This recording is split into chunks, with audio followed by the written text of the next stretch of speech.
It was early in the morning. It was a Sunday morning. Whenever I passed a car off to my right side, I saw a subject that was slumped over the wheel. I was going out early Sunday morning before church to get my food prepared, and came upon a police officer on the right side. I could see the way it was all entwined together. It was something wrong. It was something going on. Well, in plain view was a hypodermic needle. I got the subject out. He snapped, trying to bite me, growling like a wild animal. He pulled everything off of my duty belt. My baton, my flashlight, my radio. I got hit with all that. And the next thing I know, he's reaching for my gun and he's about to kill me right here on the spot.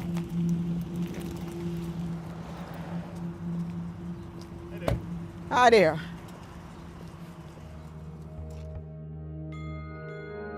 Nobody knew that I was fighting on the side of the road for my life. So she pulls on the driver's side. She asks, is everything okay? Basically, I lock eyes with her and tell her to call 911. And I remember her saying, you need to get somebody here now. When I got out, it was like I was just gliding along. It wasn't really a walk. It was just this feeling that just came over me. Don't think, just do it, because it's a matter of life and death. Just do it. You know, I get chills right now thinking about it. The next thing I remember feeling was her hand come across my hand, grabbing hold to his hand and peeling it off of my gun. That's a feeling that I won't never forget. And it just didn't have no time to be afraid. It wasn't enough room for to be afraid. It just all about saving him. Just make sure you're okay. We don't lose another one. This is my family right here. I am so glad that Vickie Williams Tillman is being honored.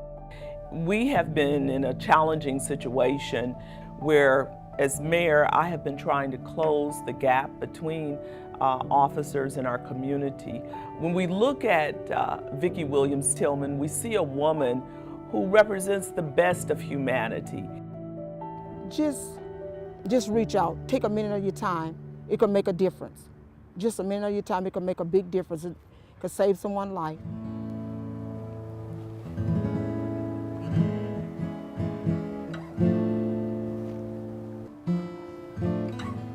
I think about it like at 4 o'clock in the morning. Just reliving, you know, the whole accident, the post-traumatic stress aspect kicked in. You know, certain things would trigger flashbacks. And even when I went back to work, to know that I had to drive by, you know, the helipad every single day.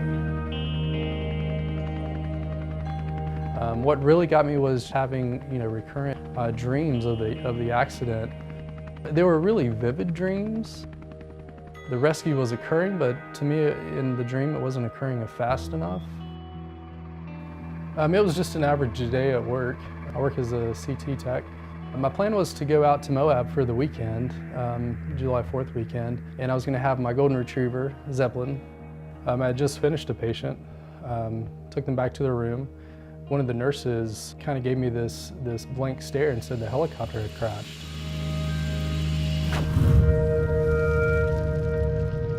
I took off out the ambulance bay doors and noticed a fire extinguisher on the wall, so I grabbed it. The security guard actually stood in front of me and had his hands out. He's like, man, you can't go in there. Oh yeah, I just ran right by him. I just had this feeling of someone needed to be rescued. So once I had gotten up to the nose of the aircraft, I was able to grab his leg and pull him towards me. And then I kind of backed up. I think for that brief moment when I had that hesitation of I'm not gonna be able to get him out of here, I did say to myself, like, I can't let him burn. Like, that's not gonna happen. The adrenaline was really flowing at that point, and so I was able to grab him by the vest and pull him out with one arm and throw him to the ground. When I initially pulled him out and he started rolling, I was like, he's gonna be all right, he's gonna make it. Once we got him in the bay and they started working on him to try to revive him, yeah. I was able to walk in and I put my hand on his chest and I just wanted to make sure he was okay. But at that point, he had already expired. Patrick was a hero himself, being a Purple Heart recipient. It's definitely an honor to be a part of this group.